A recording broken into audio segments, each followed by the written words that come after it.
I've been gone. The reason I've been gone is because I have been in eastern Ukraine, specifically around the embattled city of Konstantinivka. I was there in order to film some more for a documentary about the city. I'm very interested in continuing to film on the front line, but specifically in the Donetsk region, because I think that is where the war is happening most aggressively. I mean, the war is happening in many directions, but there, yet you have a third of all of the offensive actions being taken in the entire country in one small strip of territory between Pokrovsk and Konstantinivka. Just constant 24/7 Russian offensives. We've seen IFVs, infantry fighting vehicles, uh, thrown into recent offensives as well, as the Russians have been trying to take the city of Pokrovsk since late December. I mean, they've been moving in its direction since and when I say late December, I mean late December 2024. I don't mean late December 2025. I mean late December 2024, because we're going towards December 2025. But I mean, they were moving in its direction ever since the fall of Avdiivka. And so around Pokrovsk, I'm about to release that documentary around the battle for Pokrovsk. But I'm also interested in another city, Konstantinivka, which is to its north and has a very stubborn, very very loving population of people who really love the city, people who are stubborn because of how much they love the city. I mean, you've got the regular populations that are also stubborn about not leaving, but a lot of people who really care about it. And I've passed through Konstantinivka so much in my work while going to Chasiv Yar, we'll headed towards Toretsk, we'll headed towards a ton of artillery team work, recon drone work, just FPV, night bomber work, a lot of civilian evacuation, a lot of aid delivery, a lot of logistics work. I mean, all sorts of work. And so while filming a lot in that direction, I've passed through that community a bunch. I've talked to locals. I've stayed stayed and resided in the city quite a bit. I got to talk to the civilian rescue and police rescue that works in the community. And I could see people really cared about it. But it's not just that people care about the city and therefore I care about the city. It's because it's one of the many barriers between Russian advancing forces and the city of Kramatorsk, which is a major, major, major location for the Russians because it's the largest city in the Donetsk region that remains unoccupied and is essentially the capital, the capital of the free, unoccupied territories of Donetsk. And so if the Russians can capture Kramatorsk, then the Russians can capture the Donetsk region. And Konstantinivka, Pokrovsk, Liman to the north, these are all directions that need to hold in order for Kramatorsk and Slovyansk to hold. Slovyansk being its twin city. And so all of this made me really care about the Konstantinivka direction. The people that I've met, how stubborn the people are, just how much time I've spent there, all the people I've talked to that have a relationship with the city, and its importance for the fight for Donetsk. So I wanted to not only film this documentary, which I'm going to release by the 1st of next month. There you go. You have a date. A date is being announced right now. Right now, in this moment, as I speak, as you listen at home, as the crowds gather, you are hearing. Tell the horseman as he rides from village to village that it is going to be the 1st of next month, the 1st of November. So on the 1st of November, we're going to release the Pokrovsk documentary, which is like going to be about an hour and 45 minutes long. But after that, we're going to really be releasing some smaller pieces on Odessa, a smaller piece on, prisoner infantry assaults from the commander's perspective. But then the next one's going to be the Konstantinivka documentary. And that documentary I've been working on in this last trip, and we've gotten a lot of good footage. We got footage not from this trip, but from the trip prior, where we were on the Konstantinivka direction to the south with Lubert, near the lake that the Ukrainian units are trying to evacuate across right now, with drone teams that gave us a view of Toretsk burning in the distance. You could go and you could see another direction, That's generally where Chasov Yar is. And you could see a lot of action from basically any direction we looked, which gave us a really good perspective to film with the units and also to see what uh what the effect is having on this direction. I mean, it gave me such a good view, and I'm really thankful I was able to get that view because it was difficult filming in Konstantinivka. We contacted so many different military formations that would not allow us to film with them. One, because it's generally a hot direction anyway, and so these guys don't want to be bothered while they're doing their work.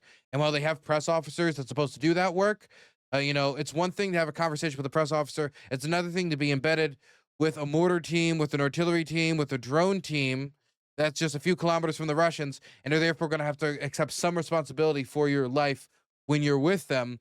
And also, of course, you can be a distraction. Now, I tend to be a fly on the wall. That's the way I like to film. I like to only really talk to them during the interview time. And if I see something of interest, and just I like to let them be them and try to observe that, try to document that, try to get that on film, as well as the questions I have, as well as filming them while they work. So I don't tend to get too much in the way. But at the end of the day, in the immediate aftermath of that French journalist exploding just like 1 or 2 or 3 kilometers from the areas that where I was walking around where I was filming, right? I mean, we are filming very close nearby to these areas. And that's before getting even closer to the Russians when that French journalist was, a lot closer to the Russians than that French journalist was. And that's not to say the French journalist wasn't putting himself in harm's way. Obviously, he was. He died. That's just to show how deep Russian FPV, Russian drone penetration has gotten. And so a lot of these units did not want to film with us. And so the way that my fixer described it to me and how we got these embeds is that he basically went down a list of the different teams that were operating in the area and just called. And the teams that allowed us to work with them was Lupert. Lupert last time, but this time in the aftermath of the drone team, Russian drone team killing that journalist, it was really just Lut, the police assault unit, which we were able to film with their artillery team. I actually have some photographs of my time with the police assault on social media. I wonder if we could pull that up quickly. Could we pull up those pictures quickly? I don't have a Jamie. I'm not Joe Rogan. Here's one of them. They were active. They were active. So this is on the Konstantinivka axis. This is around Konstantinivka. That's that's what I can say. They were around Konstantinivka, firing upon enemy Russian drone positions. So apparently Rubicon, which is a very, very effective Russian drone unit, was operating in this area and kept, Ukrainian units kind of nervous, especially since they're able to pull from their own fund. They have some really high quality drone pilots, and they had been harassing Ukrainian armor, Ukrainian artillery, and Ukrainian infantry in this direction. So the artillery teams and the drone teams on the Ukrainian side have a reason to target Russian drone teams, not only because the vast majority of casualties at this point in the war are coming from drone casualties, even if this is more true on the Russian side, it's still true to a large extent on the Ukrainian side, but also because Rubicon is operating on this direction. And the more damage you can do to those types of high quality, experienced Russian drone pilots, the more you can take from their general depth of knowledge on the UAV side, on the Russian side. And so they were very active. I mean, I was just with them for, I would say, about 12 hours, a little bit over 12 hours.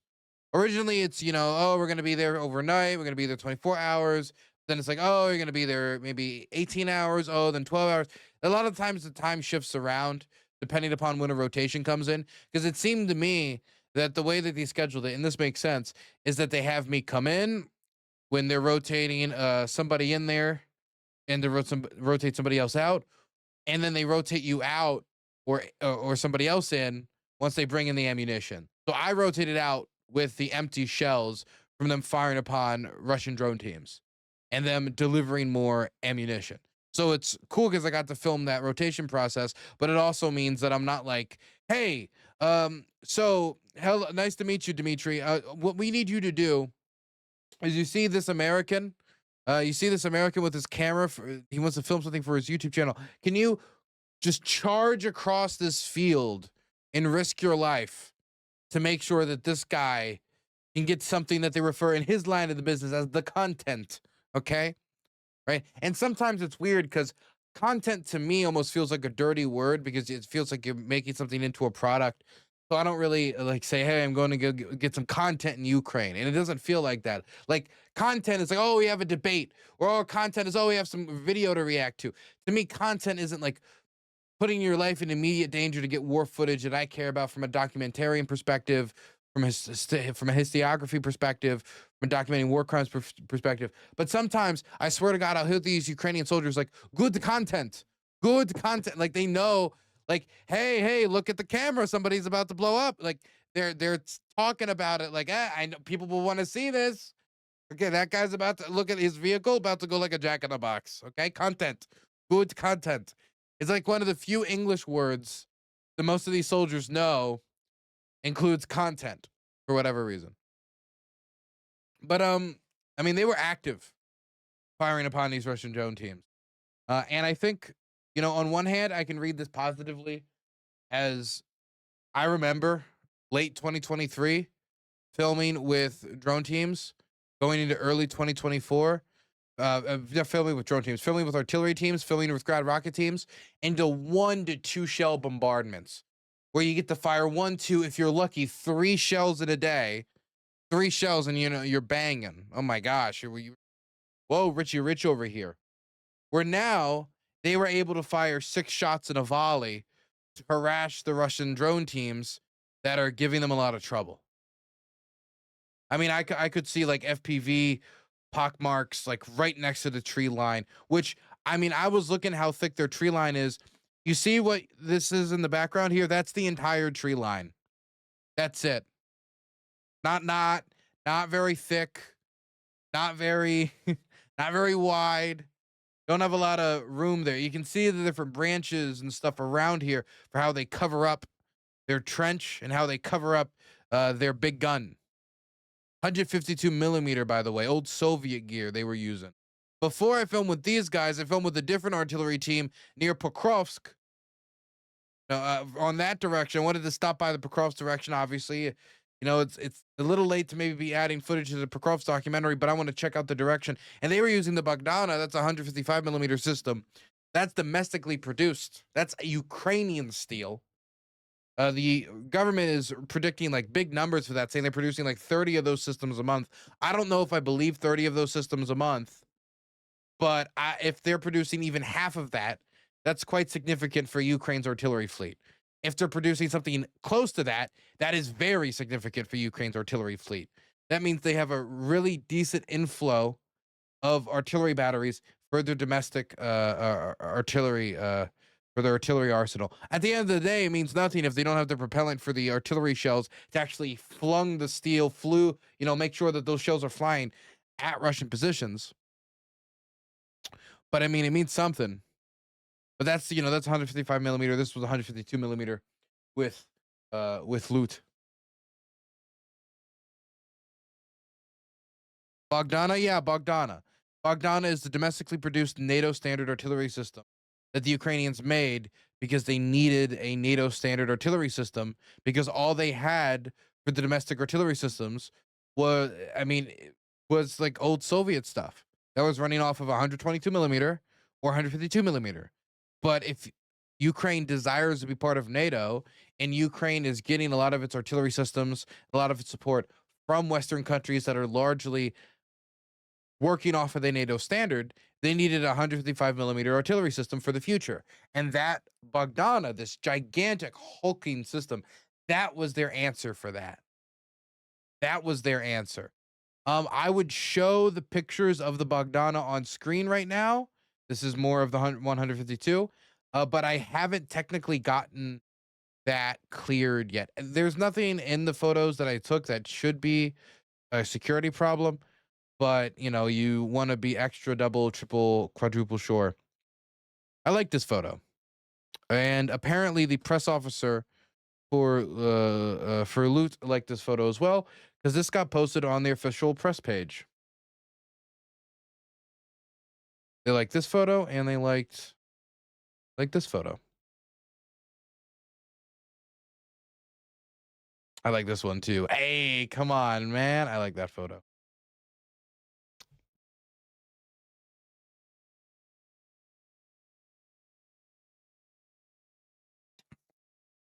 So that was with the military units. That wasn't all I did though, and I want to get through this quickly before we move on to, the Trump Zelensky meeting and all the news. I also filmed with civilian evacuation crews, a guy that we affectionately call Crazy Eugene. And the reason we affectionately call him Crazy Eugene is because the embeds, I guess you can't really call them embeds. The evacuation that he does are, I mean, I would just classify them as crazy. I mean, I've seen him do evacuations again and again and again, like 6, 7, 8 evacuations in a day. Evacuate people. I filmed him evacuating somebody while they were having a stroke.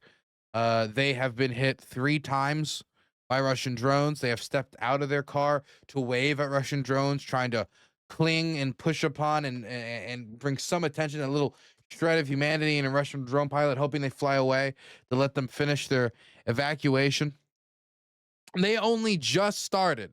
I swear to God, they only just started doing evacuations with a jamming system. Up until this point, they have never done with they have never had a jamming system. I've been with them like right outside of Chasiv Yar, right outside Turetsk, as they're delivering like bags of cat food and dog food to frontline communities, because so many of these people, when they evacuate, they just unleash their dog and let them go. That's on top of the large population of strays that existed before, and they're doing that in basically a Lada, an unarmored civilian vehicle that they put a bunch of humanitarian stickers on. They're big stickers. I mean, you can't claim ignorance, especially when these Russian pilots. I mean, out of all of the perspectives that you can have when firing upon a vehicle, artillery, mortar, I mean, sniper, small arms fire for the rare cases that happens. Grad rockets. I mean, nothing. Recoilless rifles. You're gonna be firing off an SPG-9 or something. I don't know. The FPV has a camera that you can look through and you can see before you strike. And these stickers are plenty big enough to see. So I don't think that the Russians can claim ignorance from the one, not two, but 3 times that they struck his vehicle. But he would, I mean this for real, I shit you not, step out of his car and wave his arms at Russian drones while doing evacuations, and he knows he can't avoid them. So he just started using jammers so he doesn't have to do that anymore. Just started. This last embed that I went with him with for these evacuations out of Konstantinivka, that was the first time, I shit you not, I had ever seen him use a jammer. It was also the first time, mind you, I'd ever seen him use an armored vehicle.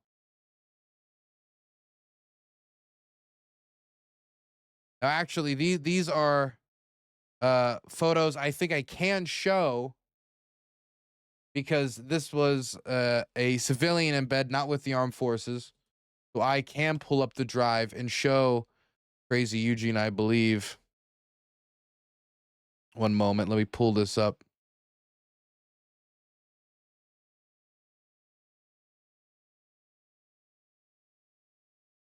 Yes, I can.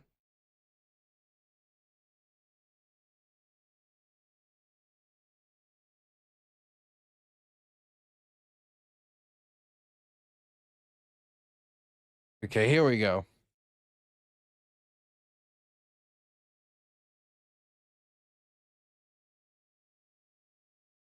There it is. There's Crazy Eugene. Very nice guy. Very much a guided by faith individual. You ask him why he does it, because God told him to help others. That's what he's compelled to do with his faith. You go on the internet and, there's a lot of people. I'm compelled by faith to go on the internet and go on the whatever podcast and call all these prostitutes whores. That's their version of being dedicated to the faith.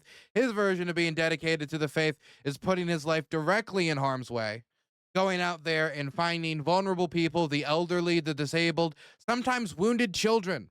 When we were in Konstantinivka, I am terrified to say this, because there is a full evacuation order, forced evacuation order, there are still children in Konstantinivka. Mind you, it is being assaulted from three sides, from the south, from the east, and from the direction in the west towards the city as the Russians try to either encircle it or just straight up charge into it and make it an urban fight that will favor their numbers. There are still children in the city. Mind you, it's not legal for there to be children in the city. But when we were there, when we were going in, last time when we went in, we were warned by a by a checkpoint guard, like, hey, an aid worker died like 15 minutes ago on this street. Good luck. This time we were going in, it was a call about a child being wounded and the need for them to be evacuated. And this is just a few days after the Russians bombed a church, killed a 4-year-old, including the priest that was shielding them. We passed that church, the doors of that church, the door was blown straight off the hinges. Straight off the hinges. Couldn't close the door, couldn't prop it up, and it was a metal door. It was a strong door as well. But there was some successful evacuations. Driving around Konstantinivka, definitely in a big armored vehicle, even if it's clearly marked as humanitarian worker. Uh, it was a lot of nerve-wracking. It was a lot of nerves, very nerve-wracking for a lot of the people involved. Definitely for Bogdan. He seemed to be really on edge during the entire operation. We were able to evacuate, though, like 6 or 7 people, 6 on the first evacuation. This is one of the elderly women that was being evacuated. She, in a wheelchair, had to be helped up, hoisted onto the vehicle. There was also another successful evacuation, which was our last one. Driving down the streets of Konstantinivka, you could see basically every building was damaged in a major way.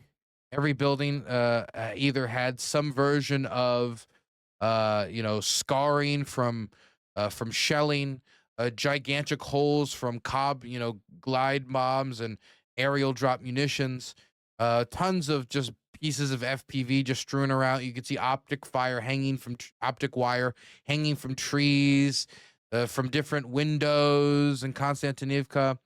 You could, of course, see tons and tons of burn marks from buildings that have been burned from the inside out, using the books and wood and furniture and bed frames and sheets, personal belongings of people's lives, of people's families' belongings, using it as basically a flammable material. These buildings burnt. There was not a single building when I went down those streets that was not marked in some way. But there were still a decent amount of civilians that were living in Konstantinivka. And we can put those into 4 categories of people. And I will list them from least numerous to most numerous. The first category of people are draft dodgers. This is the youngest category, and I would say the rarest category. I've said before that most of the people you're going to see in frontline communities are old people. This is true as well today. This is still true. But the ones that are there, a lot of them seem to be people who do not want to be serving in the armed forces, and they're afraid if they evacuate that they'll be drafted. Now, is this true? I've never found that to be the case. I have never in a million years looked around these evacuation points and found people getting snatched up, that the first priority of the Ukrainian armed forces or of the government is that when people are evacuating, to make sure that all of the draft age men are snatched up immediately. Mind you, draft age men is roughly people between the ages of 25 and 65, right? So, that's already a big swath. But them as a younger men in their late 20s and 30s, going into the 40s, they're a little fearful that they're going to be the ones grabbed up. I've never seen this. When I was filming with Dima, I never saw it. When I'm filming with Crazy Eugene, I never saw it. When I was filming with other aid organizations, I've never heard of anything like this happening. So, I mean, once you get to Kiev, you never know. But during this evacuation process, I've never seen it, but that doesn't stop the fear. Then there's another group of people, and these are the people that I would refer to as, I would say, the hardheads. There's a few different types of hardheads. There's the drunkard hardheads. These are people who were drinking before the war, and that's the way they lived, and they're living the same way now. In fact, when I was with Eugene, he told me the story, and I met one of these children. I saw them when I came back to the evacuation point. There was a 13-year-old and an 8-year-old that were running around in a house in Konstantinivka past the forced evacuation order. Their two parents just blasted, just absolutely wasted, just completely not taking care of their children, not evacuating their kids. Mind you, evacuating civilians at this point from Konstantinivka is an effort. The road, many of the roads in Konstantinivka have made of brick, okay? And this brick was already not well maintained before the war. And it was already kind of difficult, definitely for big evacuation vehicles that are armored, that are heavier to navigate. Then you shell the shit out of those roads, you make it even more difficult to navigate. Then you go to the most dangerous parts of Konstantinivka. We went to the part where you can see the barbed wire at the here at the end of Konstantinivka. And you got to go like uphill down up these brick roads that have been shelled to all hell, and it just delays the whole process, and it makes it going down like a few blocks takes like 5, 6, 7 minutes, and that's time, man. That's time. That is time when you've got this big lumbering piece of machinery, and you often feel like you're in the individual mercy of the Russian drone pilots that are operating in the area, and there are plenty of Russian drone pilots operating in the area. So evacuating at this point, to even agree to evacuate at this point, you're kind of hard-headed already, even if you're evacuating now, just by the fact you waited this long. But there are some people who refuse past this point, either due to some personal some personal statement of I won't leave my home. There's other people who, they've got nothing elsewhere, and they don't want to restart their lives. Like they buried their kids in the backyard, or they already lost their husband, or they already lost X, Y, and Z, and they don't want to leave their house, because if they leave their house, will they ever come back? Especially if they leave Konstantinivka, it gets conquered by the Russians, and then the Russians are gonna auction it out to X, Y, or Z family to be settled from somebody from, Siberia or whatever. Like that, they don't want that, so they want to stay and they want to keep their stuff. I remember we were talking to one of the younger fellows, and he was saying, like, well, if the oligarchs can come out here and they can buy out my house. They started naming oligarchs that could come out and buy them out of their house if they wanted them to leave. Like, look, that oligarch doesn't really. I mean, I'm not going to get into the individual head of the oligarch, but that individual oligarch doesn't care very much if you live or die. They're not going to come out here and be involved in that sponsorship program. They probably could. There's certainly a wealth divide in Ukrainian society, and the oligarchs could contribute more to help, Ukrainian civilians during these trying times. But I mean, if your evacuation order is going to be based upon the generosity of Ukrainian oligarchs, you're going to be waiting a very long time to evacuate.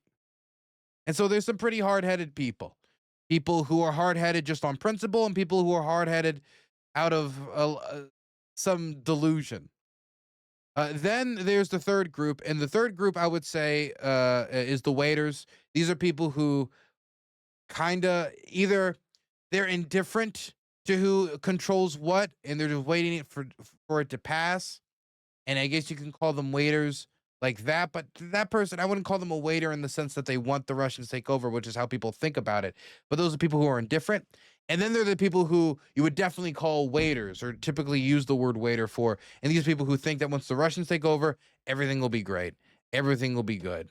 Everything will be fantastic, and peace will descend upon the land, and we'll never see violence again.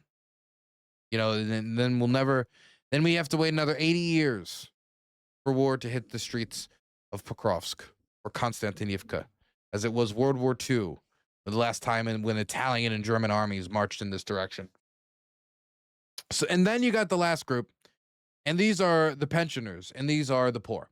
These are people who cannot afford to live in the Kiev area, who cannot who don't think they can afford to live in a big metropolis, who have a house that's already paid off, that has either been passed out to them, that they have worked hard to get, that not only when talking about the sentimental value of what's attached to it, to the fact that their parents could be buried there, the kids could be buried there, their husband there could be buried there, the wife could be buried there, all these people that they care about could be buried there.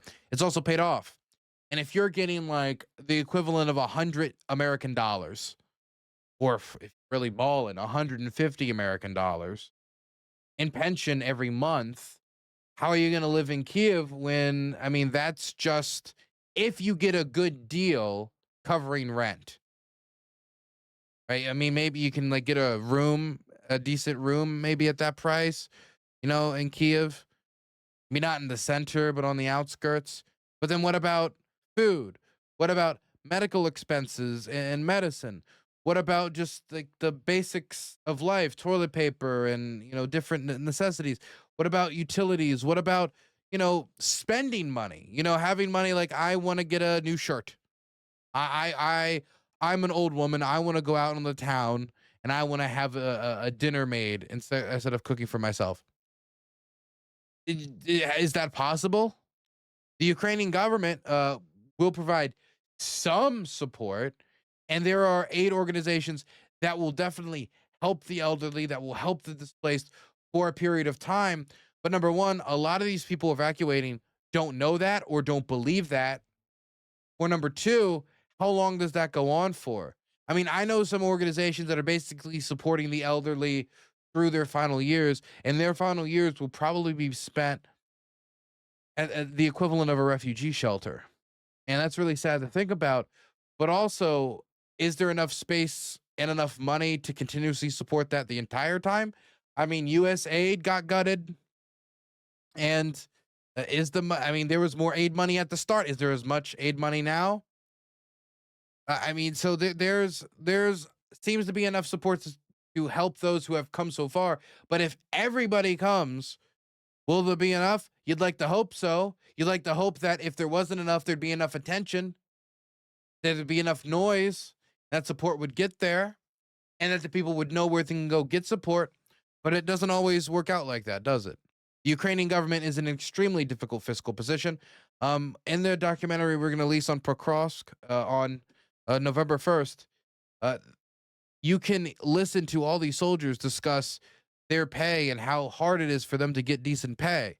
Oh, over here they're marked as being in a combat area, so they can get 100,000 hryvnias a month. But even though they're marked in as in one document, it marks them as in a combat area. Our document doesn't mark us as being in a combat area because it was a different organization that lists it differently. And so, though we operate in the same area, we only get 3,500 hryvnias a week compared to their 100,000 hryvnias a month as a miner. And that doesn't really make sense because we're doing wood cutting and engineering, but we get paid less. And you can hear these disputes that are made in part because of bureaucracy. A Ukrainian might call it, to translate it bluntly, would be Soviet mentality. But it's not just about Soviet mentality. It's also just a question of budgeting, of the fact that, you've got a majority of Ukraine's budget going towards the war effort. You've got American aid programs basically getting annihilated, space getting completely just gone. U.S. aid got taken out back and executed outside of the bounds of Congress. The supplemental packages of we haven't seen Donald Trump sign any new supplemental packages. We haven't seen Donald Trump pull upon a lot of the resources that are even still left over from the Biden admin. We got billions of dollars just sitting there that he could access. We've got no new aid packages, despite the bipartisan legislation that exists in the Senate, supported by multiple Senate Democrats and Republicans like Susan Collins and others. Lisa Murkowski from Alaska. Like, we've seen nothing. So, the Europeans picked up some of the slack, but the Ukrainian government's other perspective, like, look, we got to pick and choose somewhere. So this brings me to the last thing that I'll say about this before we wrap up and we talk about the news.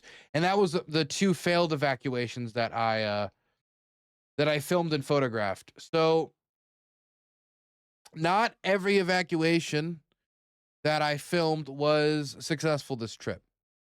There were two failures.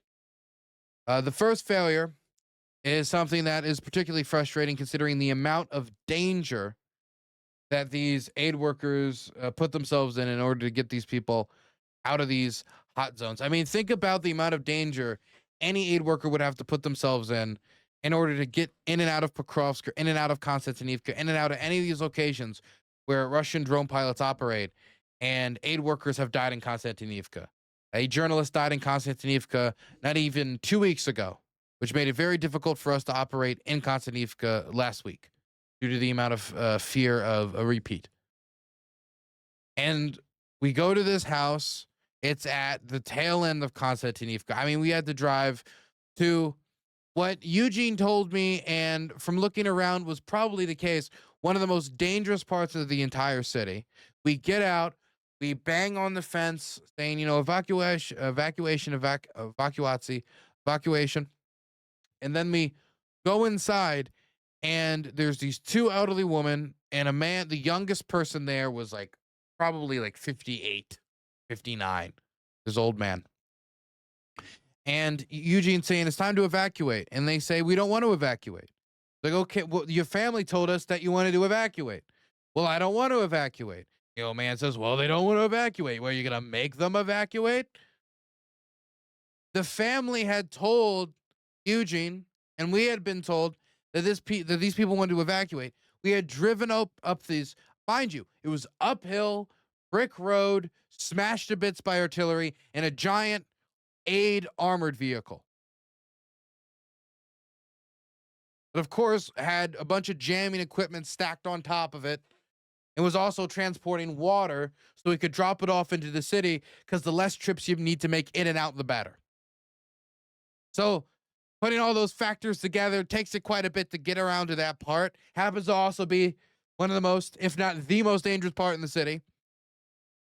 And then they're just like, oh, well, our family told us that we were ready to evacuate. Well, we're saying no. He spent maybe a minute. He tried maybe like 2 sentences, maybe 3. Okay. Maybe 3 sentences from Eugene. And then that was it. Back in the armored vehicle, moving on to the next position. We hear that there's one other woman that could be evacuated. And we move on to that. That was the first failed evacuation. And I have to say, like, I have gotten so black-pilled on some of this evacuation policy. Like, forced evacuation for children, obviously. But if you're at a state where if you're bringing aid workers into the city to endanger them, to continue to be there, at some point there has to be a question of they're endangering a lot more lives outside of their own by their continued some people might say determination, other might say no what's the word, hubris, at their feeling of invincibility. Because I hear these stories all the time. Oh, this one woman would refuse to evacuate. Then her house was blown up. She was thrown out of her front window into the street in her pajamas. And then they called us in the middle of the night, way past the point of evacuation. But we still sent somebody out there. Or, oh, we had to send some aid workers out there because somebody waited to the last moment and those aid workers died. Or then our van was hit by an FPV. Or, oh, then because of that, there was a medical emergency during the evacuation, and it endangers the aid workers and endangers the other people.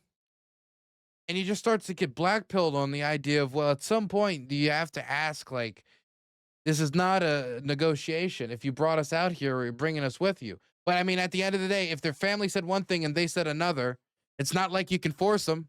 It's not like they had the legal authority to force them. Even if a lot of these people are still going to go out and go take from the water, go take from the aid that's being brought in, you don't want to stop them from taking it. But when you consider their continued presence in the city and what it means for the personnel that has to operate around them, like the artillery teams, the mortar teams, the infantry teams, and the people who have to continue to bring in the aid, continue to bring in the food, continue to bring in the water. I understand the reasons why they stay. We broke it down earlier, but from the perspective of the aid worker, it's extremely blackpilling. It's extremely aggravating to essentially have to continuously go into a disaster zone endlessly because there's a certain population that will never accept evacuation. Never accept evacuation.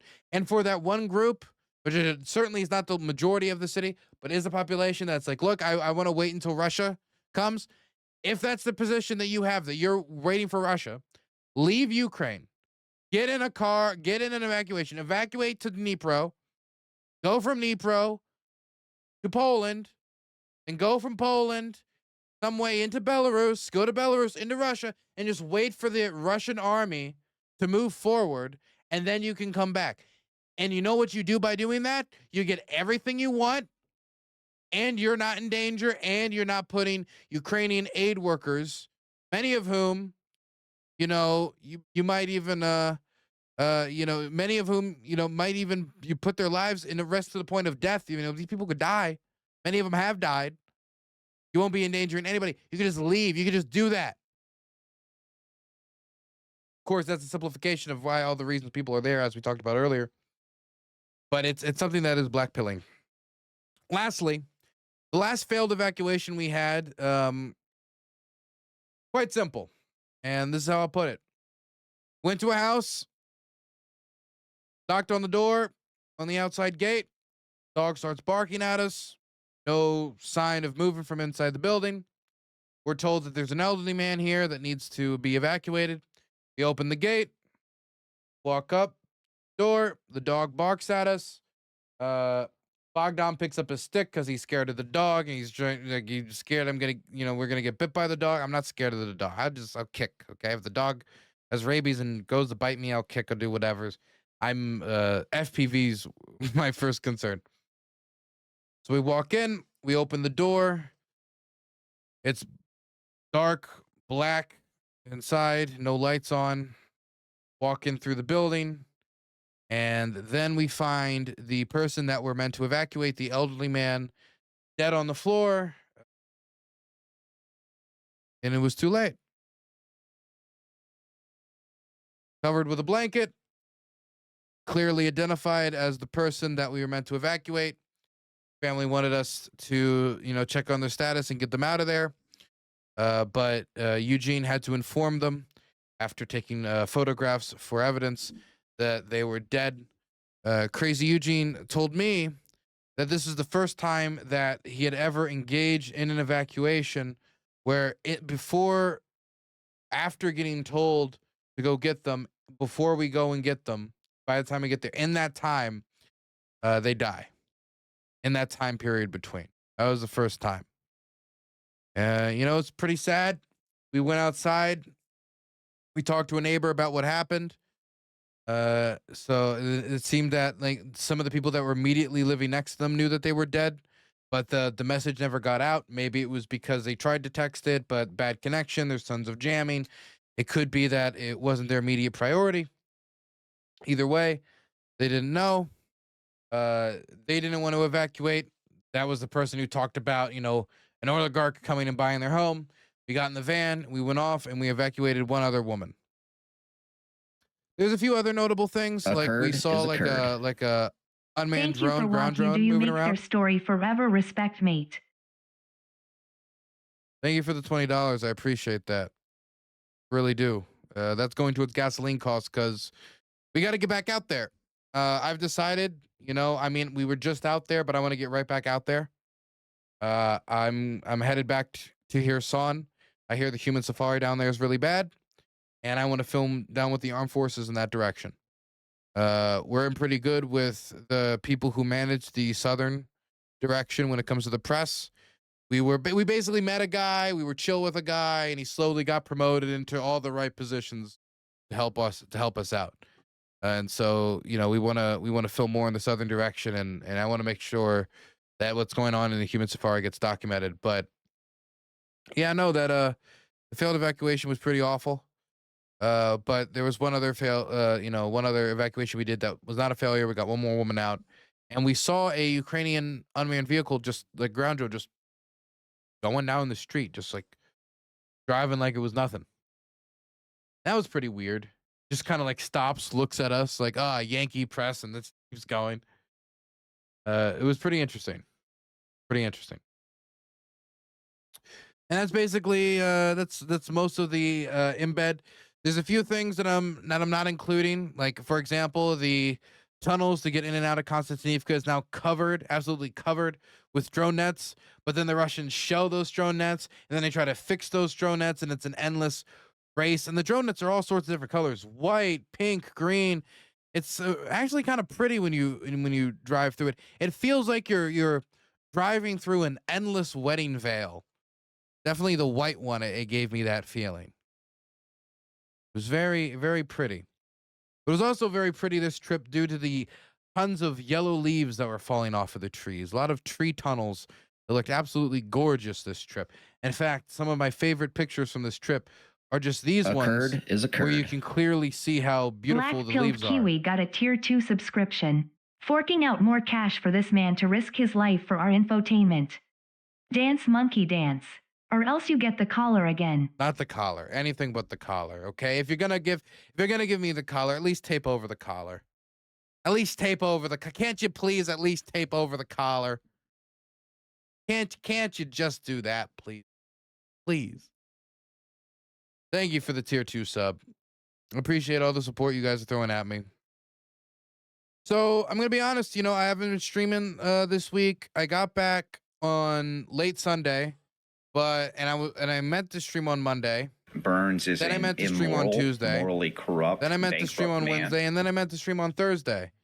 But each day would pass, and I just didn't feel like streaming, and I was very tired, and I was working on doing my edits for my article with Offbeat Research. Always the delays with Offbeat Research and the release of my articles. We just announce certain times, and people get caught up with work. Nothing ever done maliciously. But that's going to be releasing soon. Hopefully this weekend would be really nice. It's done, but editorial changes. Dylan, don't you think this should be a little wittier? That should be coming out soon. But the other thing was working on my draft, because I got my draft back for my Pokrov's documentary, and I'm pretty happy with it. But it's 2 hours long, and I realize a 2-hour-long documentary about the Pokrov's Axis that's filmed over a year, well, that's really cool for most nerds like me and maybe you guys. I don't think it's necessarily very consumable, and so I'm not gonna trim it down. I'm not gonna cut like 25% of it. I'm gonna cut like 10% if I can, maybe 15. I want to get it down to at least an hour 45 instead of 2 hours. If I can cut 15 minutes, I think I'll be good.